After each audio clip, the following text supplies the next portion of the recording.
Hey team, you're about to experience my interview with Monika Jain from Presto. She's the co-founder of Presto, and Presto is a marketplace in a box platform. It is targeted at B2B, B2C, and D2C merchants. However, they have deep B2B commerce capability out of the box, and about 70% of their merchants are B2B merchants. We had a fantastic conversation about all of the deep details that are required and all the capability that is required to service B2B merchants with a end-to-end marketplace platform. I learned a ton. I think we had a fantastic conversation. I hope you enjoy. Welcome to B2B Commerce Corner. Commerce Corner is a sub-series of the E-commerce Edge podcast discussing all things B2B commerce through the lens of agencies, consultants, merchants, and more. Enjoy.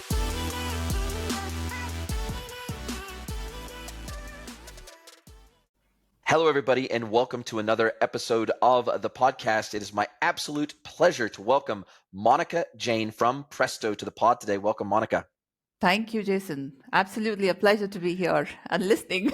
And not just listening and being part of actually speaking on the other side. Absolutely a pleasure. Nice to put a face. It's nice to put a face to the name. We've been talking online for a few months now, and you have heard a few episodes of the podcast, and I appreciate that. I'm always very grateful for every single listener I have. I tell you, it's what makes doing this worthwhile. It's a labor of love. It's a love letter back to an industry that I wouldn't have the life I have without this industry. Yes. And you're just doing a phenomenal job. 300 plus episodes. That's absolutely phenomenal. Just the sheer discipline to keep going speaks volumes. And add to that the fantastic content that comes with it. Absolutely amazing. Thank you. I feel lucky. Every guest that I have on has such a wealth of experience and knowledge and pain that they've gone through and winnings they've had. And we were talking off air, this entrepreneurship thing, especially in e-commerce. We live for the yeses from our clients. When they say yes to us, you feel on top of the world. And it's the yeses that get us all the way between any of the no's and all the pain in between the yeses. It's the yeses that get us, that keep us strung along and keep us in the game, right? Absolutely. And I think it's also an interesting times that we have lived the past decade when we talk about e-commerce, how the space has evolved and how things and the pace at which the things are changing. Just to witness that and be a part of it, that itself, I think, is superb.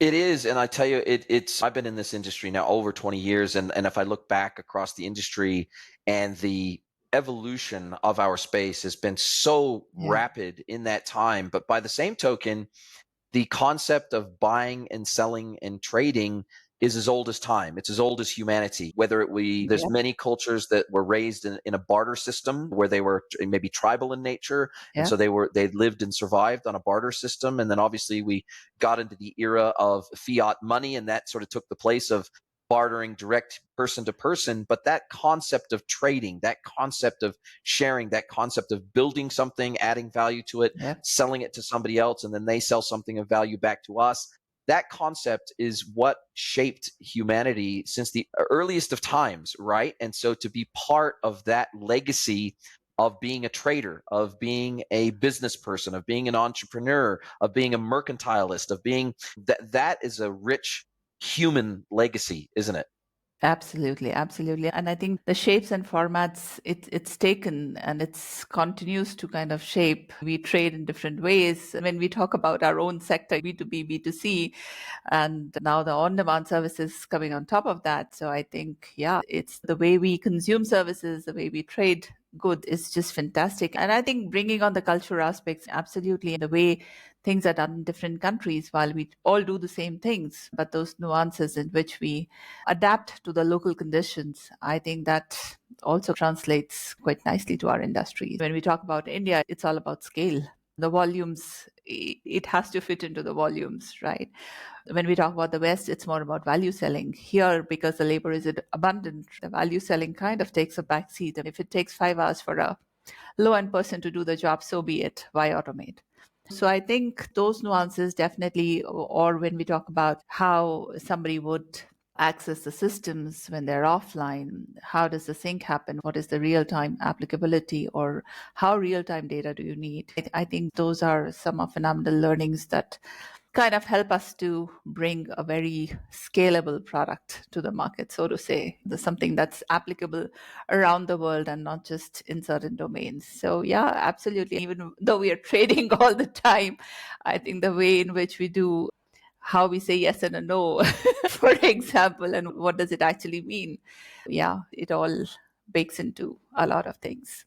That's a nice segue into what you do. But before we talk about Presto, and it is marketplace software, but before we get into the nitty gritty of that, how did you even come to be in this space? Because the way I see it, marketplaces we're actually going back to a more ancient way of doing business, although it's an electronic version of it. Yeah, Historically, when traders came together to service a market, it might be a local town bazaar yeah, in the center of town. And now that I'm here living in absolutely. Mexico, there's a lot more of those traditional markets, which have evolved into digital marketplaces Yeah, online. But even in Puebla here, just down the yes, road from us, we have entire streets that are markets, and you have hundreds of vendors lining these streets with their wares out on tables that people can see, and you can go and you can walk along and you can speak to the people that make the stuff directly to their face. You can see the artisan products that they make and that they sell directly to the public. It feels like we're going back there, but in an electronic version. But before we start talking about marketplaces and your tech, absolutely. like when I look out across your career, it's more tech focused, I would say, than e-commerce focused. And so you've held a lot of business roles in tech companies and Nokia, et cetera. But why Yeah. e-commerce? What drew you to e-commerce in the first place? Yes. So I think this goes back almost a decade, more than that. And when we were part of India, part of Nokia, and one of my other co founders also happens to be part of Nokia for a much longer period than I was. But what we saw in Nokia was in one of the executives' offices, we saw these cases of mobile phones which never saw the light of the day. And one comment largely struck that he said that our engineers couldn't fit the software in these designs. So those were beautiful designs. And that kind of, when we moved back to India in 2013, that kind of hit. So those were the times of Flipkarts and Amazons that were just coming up in the Indian market. And when we looked at it, it was so evident that how will a regular SME survive against those? Think about a static website, just getting a static website up and running. Yes, you can get it done. Pick up a software developer and they'll do it for you. But then that would go stale in 2 months as soon as a little content on the site changes. And then you talk about e-commerce, which has so many moving parts. And how is an SME even going to get cracking with that? And those were the times when Shopify's and the likes of Shopify's wasn't so popular in India. People didn't really talk much about Shopify at that point of time. And that is what laid the seeds of Presto. So we started with a very simple notion that it should be easy for an SME to be able to start e-commerce. So that's the genesis. And it was more to do with simplicity. So I think that kind of ties to the technology aspect to it. So we wanted to put the technology so that it's easy for an SME to compete against the likes of Flipkart and Amazons. But as we built the core from the scratch and we worked with a lot of SMEs or startups who are now unicorns, so we realized that not every SME would have the skill, would have the marketing budget and the talent to be able to run that marketplace, right? So to call the D2C side, which is becoming a buzzword now, but 10 years back, it was still very different. And that's the realization that we had our ups and downs when the other marketplaces, especially in the food space, where we had a lot of customer base at that point of time, started to hit the market. And what we realized was that if we are looking at a limited retail space on the phone, that limited retail space is going to be captured by a few players and not by everybody. And that's when the realization dawned that marketplaces is probably the way to go. It's not that the individual companies would not have their presence, but it essentially boils down that this is not either or. You have to have presence on both to a certain extent, one to drive the volumes and the other to drive the value. And I think that's where the fundamental shift in the approach happened. So even though still the platform is very well capable to serve SME or to get them online. But I think that's when the platform started to mature, or we really started thinking about marketplaces. And as you rightly said, mandis or bazaars, they have been forever, where everybody comes together and sells. So it was a very intuitive, very ingrained kind of a behavior as a consumer, that you would rather go to a bazaar where you get a lot of selection and a lot of variety, and you can negotiate and choose what you want to buy, vis-a-vis go to a very pointed shop sitting somewhere in isolation, and then you're stuck with that, right? So it was a very natural progression. So yeah, to your point, that's how we started thinking about marketplaces. And I think the realization about the value and the volume is also that while you get new customers from the marketplaces, but how you retain them is through your own site, because that's where you're driving the value from. And that's the inherent balance that businesses will ultimately have to build upon. And the ones who are able to successfully build more value will in turn become marketplaces. So essentially, they are the ones you can either seed ground or gain ground in a very loose parlance. I think that's where the fundamental shift happened, and that's how we got into it. And yeah, then the rest is history. So I think as the market has moved down from simple commerce to marketplaces to B2B, so it just kept rolling. Love it. Love it. And just for anybody who's maybe listening who doesn't understand what specifically Presto is, you are providing the software for brands that maybe want to start up a Amazon-like marketplace or an eBay-like marketplace. You're providing the underlying software. If a D2C brand wants to stand up their own website selling their own products, then they're probably going to go with a Shopify. But in the marketplace world, this is even more specialized software. So in the Yes. I would say, whether it be D2C or B2C or B2B world, we've got retailers have maybe 20 major platforms to choose from in the space that they can use to deploy their own business onto and sell their own products through.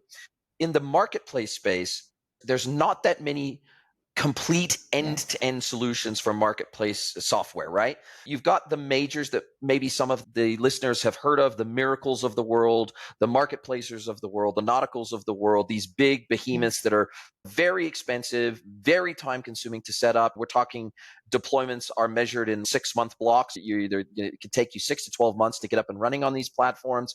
There's even Yeah. plugins that plug into platforms like Shopify that can help people stand up a multi-vendor marketplace option. In fact, some of the standalone e-commerce Yeah. platforms have marketplace options built into them, whether it's Vtex or Oro. So Yes. these are some of the Yes. brands or the technologies that people may have heard of. But what you are doing, as I understand it, is your focus is simplicity and cost effectiveness. If you want to set up a marketplace, and let's say you're a retailer and you're already generating significant traffic to your domain, and you're already a leader in your vertical, say, for example, and you now want to create an endless aisle experience for your customers, but you don't want to directly sell and warehouse and have every single product let's say you sell Yes. 10,000 products yourself, but now you want to maybe go to 10,000 or 100,000 or a million products, but you don't want to onboard Hmm. those into your ERP and sell them directly. Now, through this marketplace technology, you can allow the third-party sellers of those goods to list those goods on your website under your domain that you're already driving traffic for, and you clip the ticket for every single sale that goes through your platform that you've helped to drive, almost like a commission. I think largely you're correct. I think other than the last piece, so there is nothing like a Presto website. So the traffic is still driven by the brands under the brand's own. Yes. So there is Yes. nothing that Presto doesn't come on the front ever. So it's like inside, right? So Okay. essentially a brand. So we don't run a marketplace ourselves. We provide all the bells and whistles, starting from the front ending websites or the apps, which are consumer facing. So think about the B2B2C kind of a scenario, and including all the admin panels that a business needs to run the operations, to onboard the other sellers, to do the listing of the products, whether it's a maker checker model for a catalog or a product information master that they want to work with, and all the way to the operator panels or the other admin panels. So the sellers will have their own panels. So we provide all the bells and whistles, complete with a discount engine, a referral engine, analytics, everything built in. See, one realization, Jason, what we've had is a business guy wants to run the business. They don't want to break their head which technology is compatible to what. And I think that to me is the biggest differentiator that we bring in. Maybe things will have to change as we grow bigger and wider, but the essential key thing is that as a business owner, I don't want to figure out whether it's QuickBooks that's compatible or Zoho that's compatible, or whether it's Strappy that works for me, or some other. They come to us and say, okay, this is what we want to achieve. This is my business model. I have 135,000 retailers that I'm working with through, let's say, 1,000 distributors, and I want to know what my secondary sales are, and I want to know what my primary sales are, and how my sales agents are moving. That is what it is. And for us, we help them that solution. So it's the benefit of the platform with that top-up customization, personalization that every enterprise and business would want, whether it's through another integration of a system that they're already using, an ERP, a PaaS, a delivery company, or it's a very specific approval process that they need. So I think that's the beauty of it. But with every customer that comes in, unlike a software services model, we bake it back into the product, into the platform. And that's one learning that's been the key from the Nokia days, that there has to be no branching of the code. And that is why whether it's a small customer or a telecom operator that's running on Presto, they all run on the same code base. And that is where it makes it unique. And I think that the difference is the thought process from day one, that we wanted it to be a platform. Otherwise, a custom deployment is a very different ballgame. But this takes longer, because when a customer comes to us with a requirement, then we look at, okay, this is just his requirement, but what are the other use cases that are going to fit around it? And if somebody else needs it, then the feature gets built according to that. Of course, it takes much longer, but it's much more, it behaves a lot more like a platform. And I think that's where the differentiator is. So that's why it's taken us longer to build, but I believe that the moat is extremely significant. And so we can think of your platform, if I understand you correctly, as a SaaS-based, headless, multi-vendor marketplace platform. So you provide the tooling, you provide the plumbing, you provide the underlying Absolutely. technology to enable marketplace sales and Yes. onboarding of sellers into your marketplace. But the merchant still needs to build their own front end or bring a front end along, maybe deploy a front end as a service technology on top of Presto or whatever it may be. So that's the other bit. Of course, the customer can, or the merchant can bring their own front end as well, because the architecture of our platform is such that the front end and back end is decoupled. So within our platform also, we talk through APIs, but we give the full stack solution. So we don't send the customers, okay, this is where you go and build or figure out which platform do you want to use for the front end. We give a complete end-to-end solution. So we say what we need from you is your brand, your branding, collateral, and your catalog. That is paramount. And the rest, we give you a functioning system that functions from day one. So essentially, businesses run on Presto. Okay. Sorry. So they can deploy it in a monolithic way if they so Absolutely. desire. So it's basically almost like a marketplace in a Yes. box. If they want to adopt your back end and your front end, they can. Yep. But if they have an existing, I don't know, let's say Yep. they got a Shopify or a Magento website and they want to integrate Yep. your solution into those platforms, they can use that. They could use a bespoke headless front end that's bespoke, and maybe it's built on React, and they can Yes. integrate your system into that. So there's multiple Yes. ways to be able to Absolutely. deploy your software in their organization. Yes. Absolutely. Wow. And it sounds like you also have already thought ahead, and you've thought of the multiple types of business models that your merchants may choose to run, whether that be B2C, Yes. B2B, B2B2C, also B2G, and in the case of a government marketplace, you've thought of subscription models, it feels like you've thought of whether it be products, services, a combination of the two, There's, as I understand it, again, for transparency, I've never used your platform before, but it sounds like you've also got some light CPQ functionality for B2B merchants where the customer may Yes. need to actually configure the product that they're buying. So it feels like you've tried to cover as many business models as possible within the one platform. Yes, and I think it's not by design, but it's more by the kind of customers we've been getting and the diversity of that.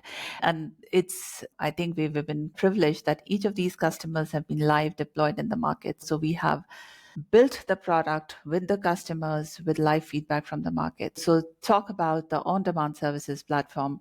When we talk about on-demand services, we've had requests like on-demand potable water in Nigeria or water tankers in Bangalore, right? On demand, or beauty services at home on demand, right? And the beauty is that all of these run on the same platform. It's only that 10% on top because on the front end, you cannot show a water tanker and a beautician in the same light and the same frame. So that's the only bit that changes. But the underlying Uberization of the on demand services is the same. And these businesses, because the platform is built with them and they're rolling it live in the market, all the feedback, whether it talks about the safety of the beautician who's going to consumers' houses, those have been built real time into the platform. Therefore, it's practically a no frills platform. So every feature that we have is being used by the customers. And I think that's how that diversity came. And because the platform was built grounds up, which means we have worked with a lot of SMEs, let's say a meat vendor, a unicorn now in India, something like you order pieces of chicken, but you're pricing it by kgs. And there'll always be a difference between what you've ordered and what you receive. And how do you account for the difference in that weight to the pricing? Mm-hmm. India is a very price conscious market, right? So those are some of the things, some of the learnings that we had very early on. And that's why we understand that what is it that works in the consumer space, but that translates to a lot of other industries.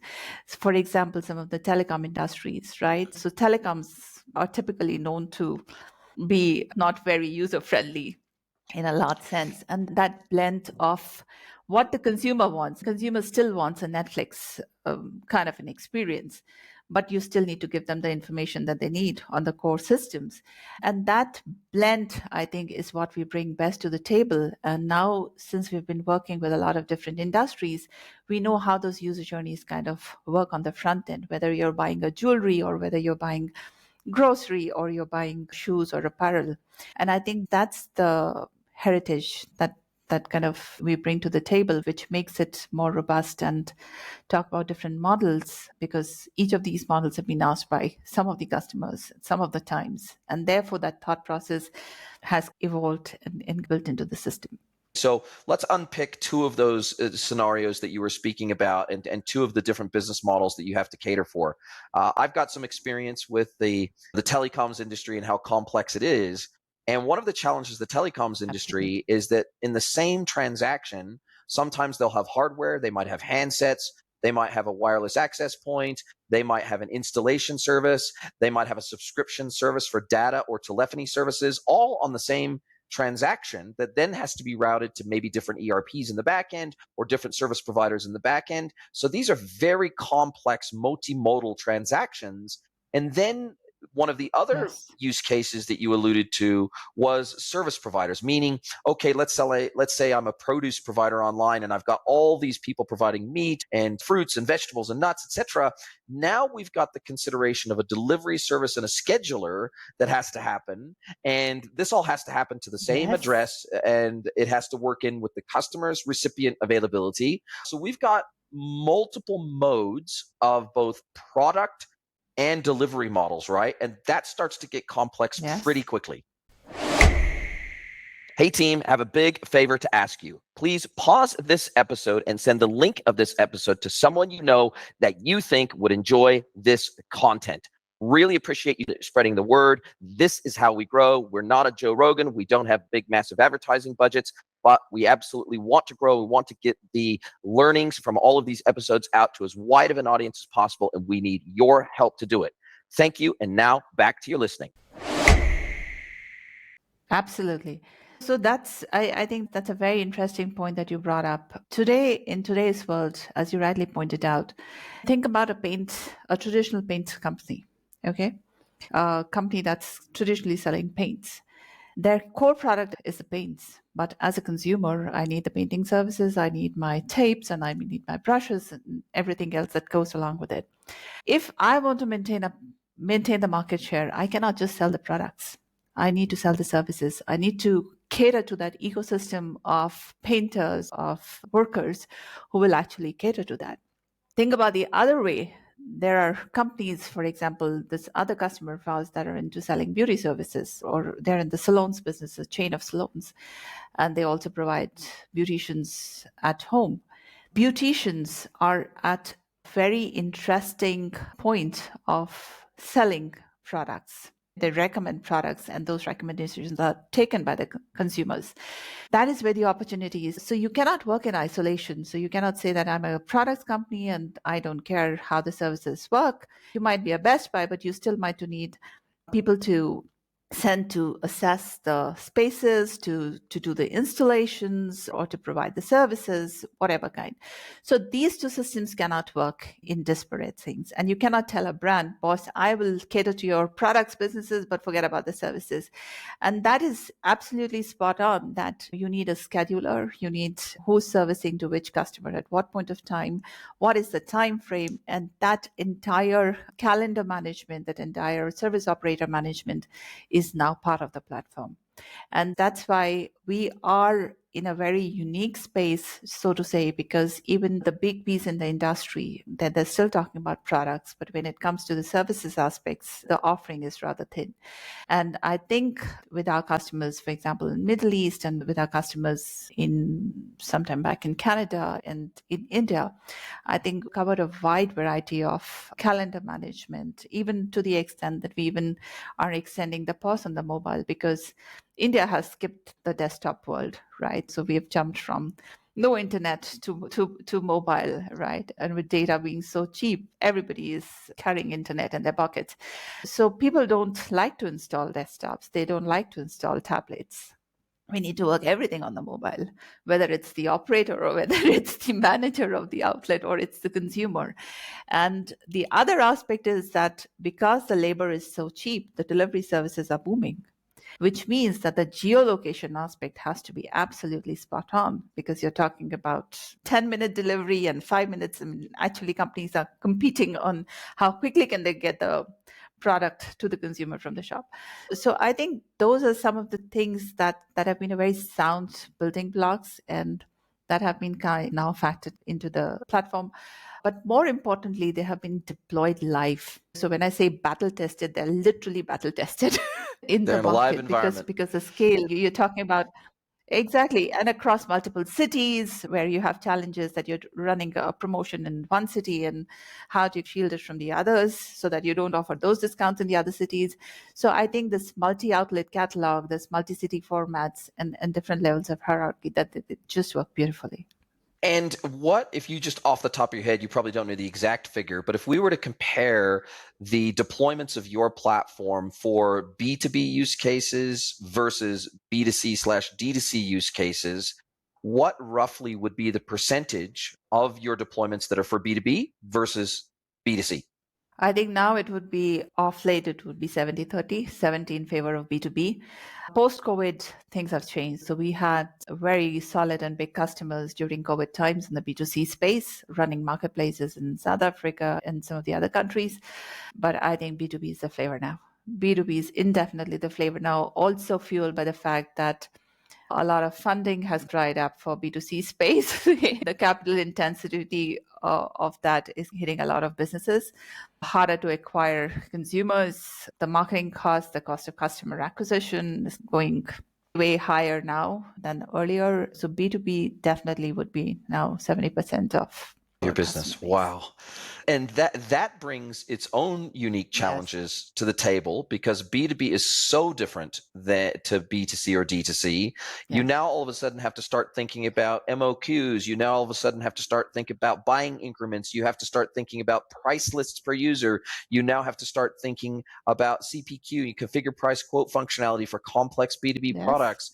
You have to think about quote management. You have to think about there's Yeah. so many different unique elements. You have to think about different payment methods versus the B2C, D2C world. You have to think about, Yes. for example, Yes. ACH, and you have to think about wire transfers. There's so many things in the B2B world that just there is no equivalent for in the B2C world, that I'm guessing that building out the B2B functionality in many respects on your platform was much more complex and time consuming than the other parts of the platform.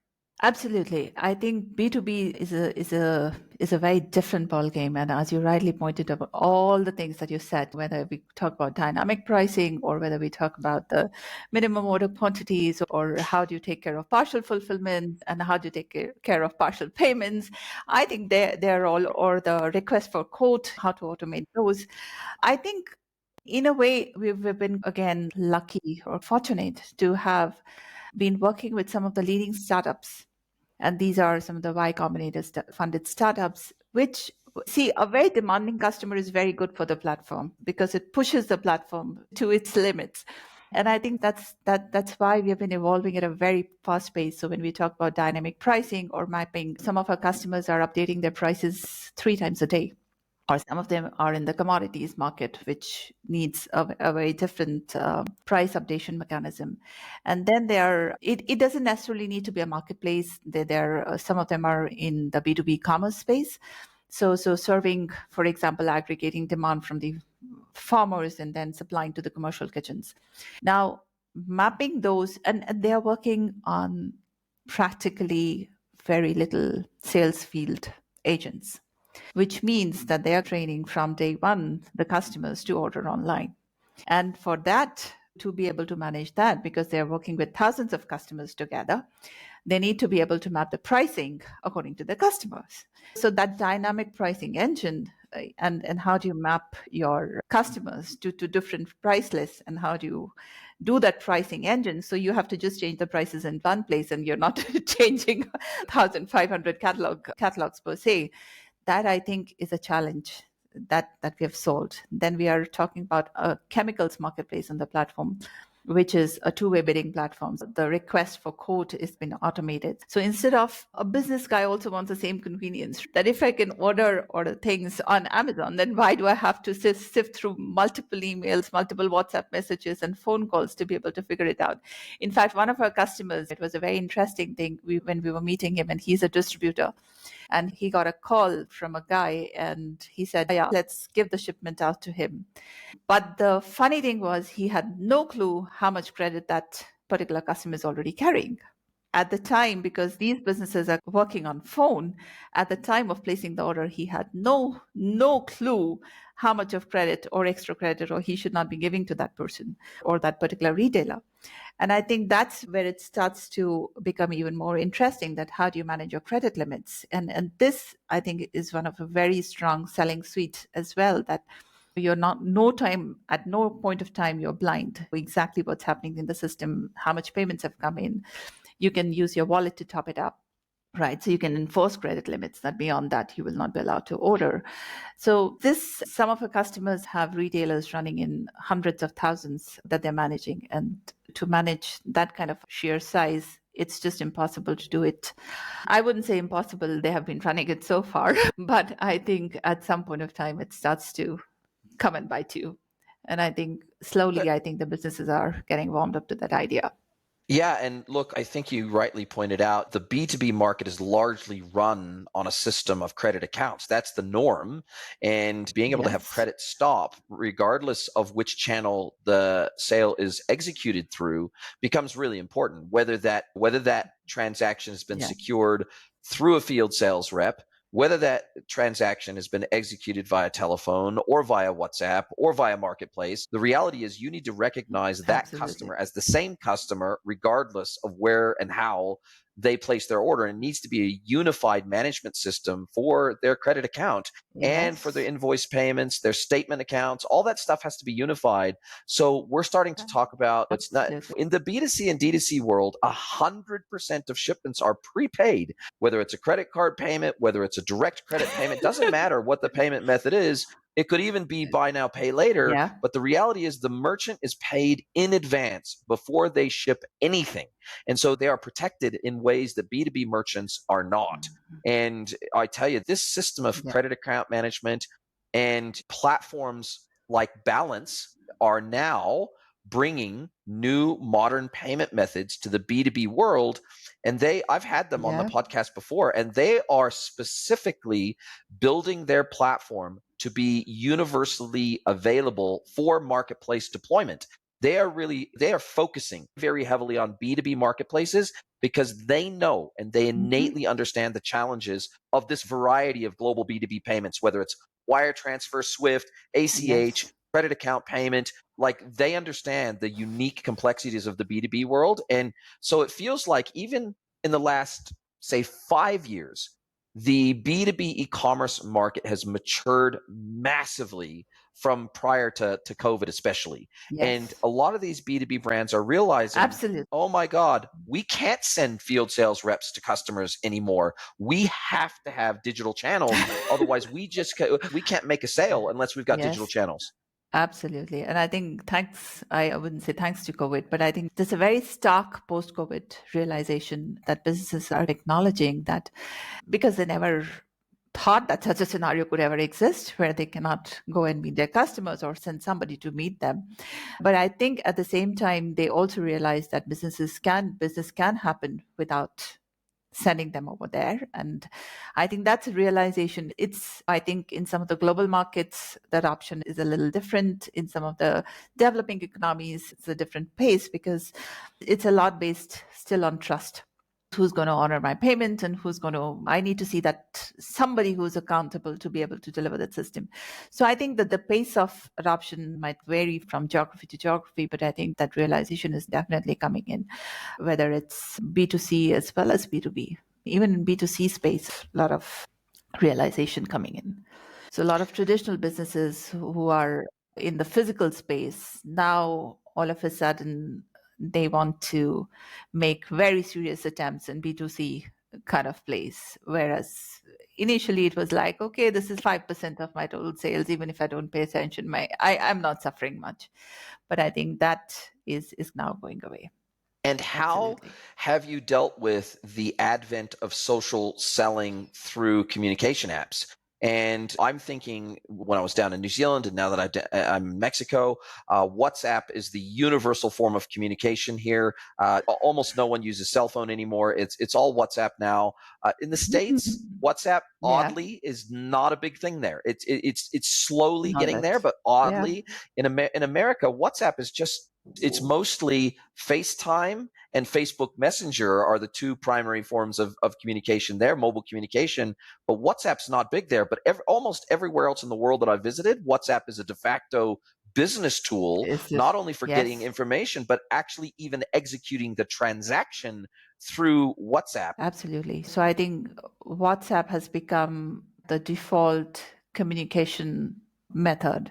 So since our front end and back end is decoupled, so we can incorporate any number of front end channels and they all flow into the same backend. So WhatsApp is another of those channels. And now I think, especially for the services aspects, people can even book an appointment on WhatsApp without even having to go to the website or the app.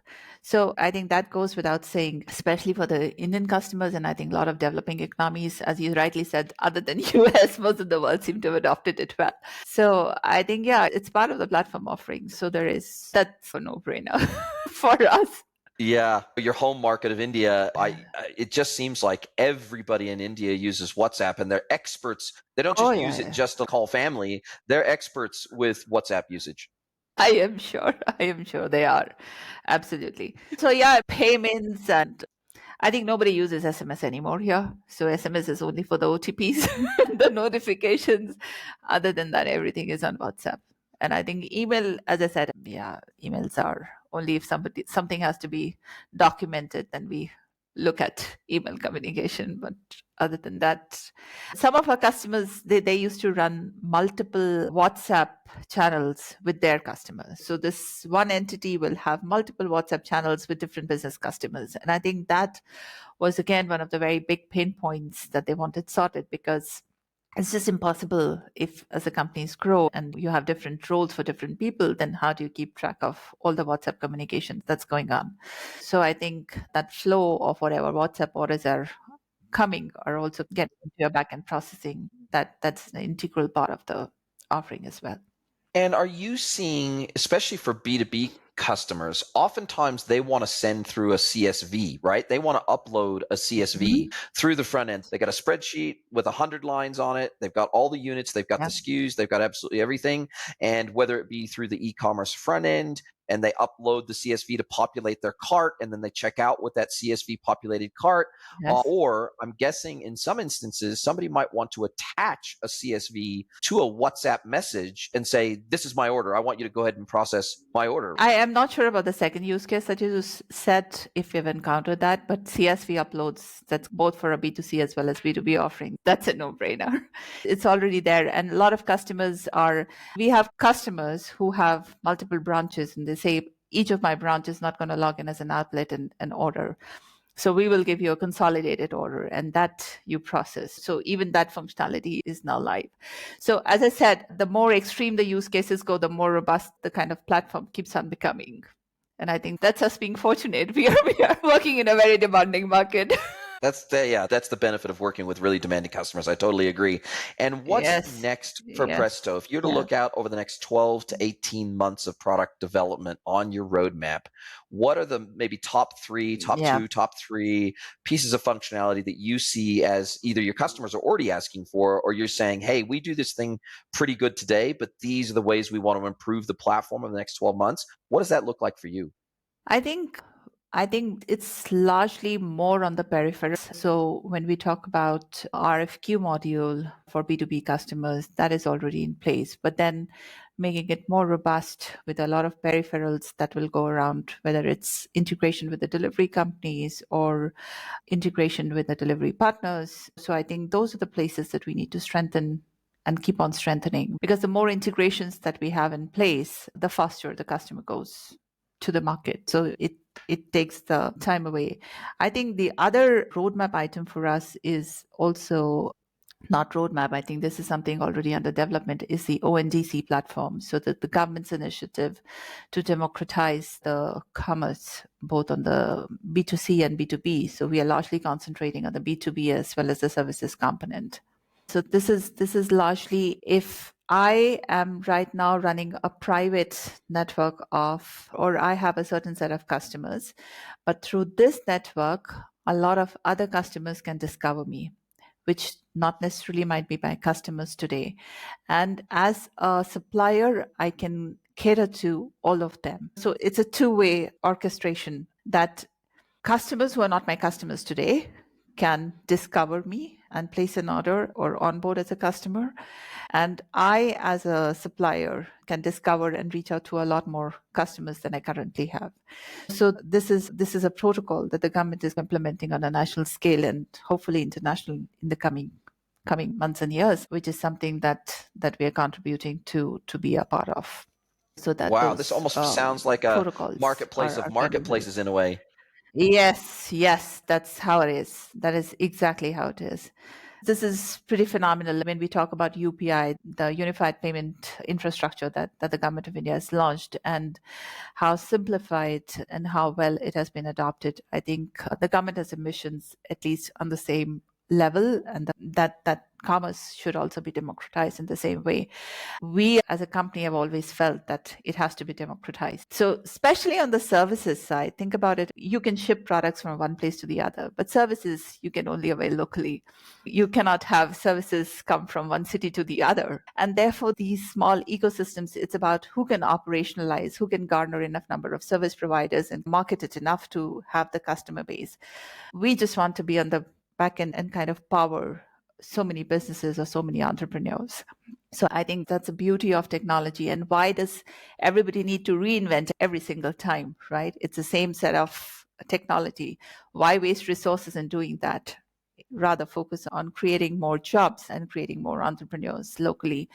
So that's, I think, what's going to be more on the agenda, that how do we percolate it wider, whether it's within India or outside India. But this is a platform for the world. So we are hoping to Wow. And what are your Go, major markets today? Like obviously outside of India, what are your biggest regional markets outside of India today? so I think Middle East is a very strong market. Middle East and South Africa, that's pretty strong. But now we're trying to verticalize a little more of the platform so that we can look at, for example, banking and telecom is one sector, right? Or beauty and wellness is another sector, because it's more from the GTM a perspective, because you cannot go and tell a customer that I sell to the beauty and services brands, but then I also cater to telecom and banking, and they're different beasts. Their sales cycles are very different. So I think that's on the agenda, and we're working with partners who are deeply ingrained in each of these sectors to make the GTM much more stronger and bring the sales cycles more in tune with the industry accepted ones. Love it. Absolutely love it. Now, as we come down to the end of our time together, and I so appreciate your time, Monica, and sharing from your deep experience with marketplaces and building software and attacking new markets. It's been a pleasure to hear your stories and the whole idea of sharing knowledge so that not everyone has to reinvent the wheel every time. That's what this podcast is all about. And at Absolutely. this point, I'd like to turn the microphone over to my guest. I'd like to let them ask me one question, any question they like, can be personal or professional. Monica Jane from Presto, what is your question for me today? How are you seeing the services space evolving globally when we talk about Uberization of services? What's your take on that? Or I don't know, have you been working more on services side or on marketplaces? Whatever. It's up to you to define how you want to answer that.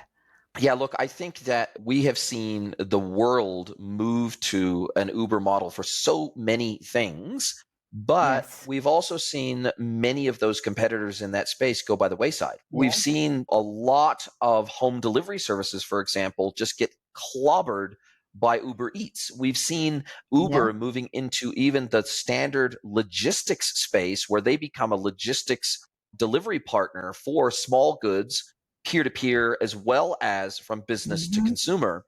And I think we're going to continue to see the Uberization of services. I don't specifically target or play in this space, but I can't see how and why we wouldn't move more in that direction with these. That we're talking, these are decentralized services. It's still a marketplace. I consider Yes. Uber just another marketplace. It's okay, we're connecting Absolutely. people that need to be moved to people that can move them. And this is very much a peer to peer type of experience with technology moderating the middle and connecting the two together. So I can't Absolutely. see a world where that doesn't continue to happen. I think that the countries and communities that can benefit the most from that are still struggling with adoption of technology. Like when I think of small communities and small towns and small villages here in Mexico, virtually every single person, even older folk, will have a phone in their hand. Like when I go to the Zocalo or Yes. when I go to the town square, even the older folks, the abuelitas and abuelitos, the grandparents, will have a phone in their hand, but that is primarily for more basic services. They're talking to their family, they're talking to their friends, they're Yes. using WhatsApp, they're using these communication services, Hmm.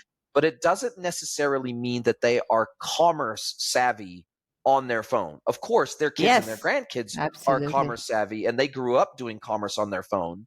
But I think as the older generations pass on and the digital native generation becomes the dominant force in society, the opportunity to build these peer to peer service marketplaces is going to explode. There's no question about that. I think there's still some Yeah. challenges Yeah. around adoption, but I just Absolutely. can't see a world in the next 10, 20, 30 years. I just can't see a world where every one of these individual service providers are trying to operate in isolation and they're trying to generate business and find customers in isolation. And I'll give you an example. There is a situation here in Mexico, and I don't know if it's the same in India, where you have a whole lot of what's called private drivers. They operate private services for Yes. transporting people, sometimes getting them to tourist destinations. And so you can hire a driver for a day kind of thing, where they'll take you to all the tourist destinations. They Yep. act almost as a private guide. They don't work for a formal tour company. Guide. They're just private. And they become members of a whole bunch of Facebook groups that operate in these areas that are community or state or country specific. And then they just look for people that post and say, hey, I'm looking for a private driver to take us around to Chichen Itza, do all these things for the day. Can anyone recommend someone? And then they'll comment and they'll say, that's exactly what I do. Here's my WhatsApp. Get in touch and I can sort this out for you. Now, that to me seems extremely inefficient. Like it just seems so difficult for people to know what they should be paying, to compare prices, to compare services, etc. It seems really inefficient to me for both the drivers and the consumers. So to me, it feels, why wouldn't we want to have a marketplace for private drivers that can list all their services, list the areas that they cover, list their per kilometer charge or their day rate or half day rate or whatever it is, and how many people they can carry in their vehicle. And then the consumer can also search by region and by service required. That to me seems like such a ripe opportunity where we have these informal networks of service providers that have to go out there and they've got to scrap for business every single day in all these places where their consumers might be. That feels ridiculous to me. Absolutely. I think you're spot on. If you think about the products, right? So we will have a marketplace to sell baby stuff. We will have a marketplace to sell organic stuff. We will have a marketplace. So these niches have developed over time. And it's not like Amazon's doesn't exist. Of course they exist, but then there are niches where people go for very specific requirements. And I think it's absolutely correct. Why would it not happen for services? Adoption, as you said, over time will happen and people will just get more efficient, I think. So instead of scrambling in different channels and trying to find out who can service and where can I find my customer, I think that there will be. So that's I think there'll be more entrepreneurs building those marketplaces and running those marketplaces. But I think this is the part that the government is trying to solve to a certain extent through this ONDC platform, where some of this intermediation can happen. But I think still you will need the businesses to take ownership and have a front facade. So I think it's a very beautiful evolving space. So we'll see what the future has in store and how we can play more and more part of it, and people like you and me.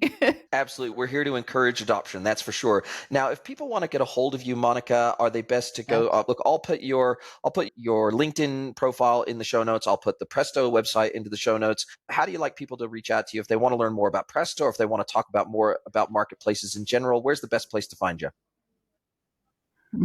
I think is perfect. They can drop an email through the website or my number. It's universally available now.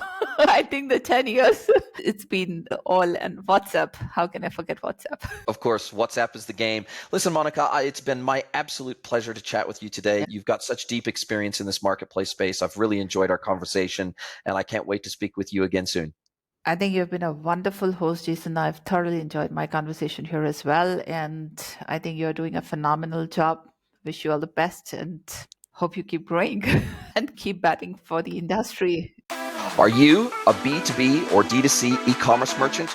Then head over to greenwoodconsulting.net to learn how we can help you scale your business.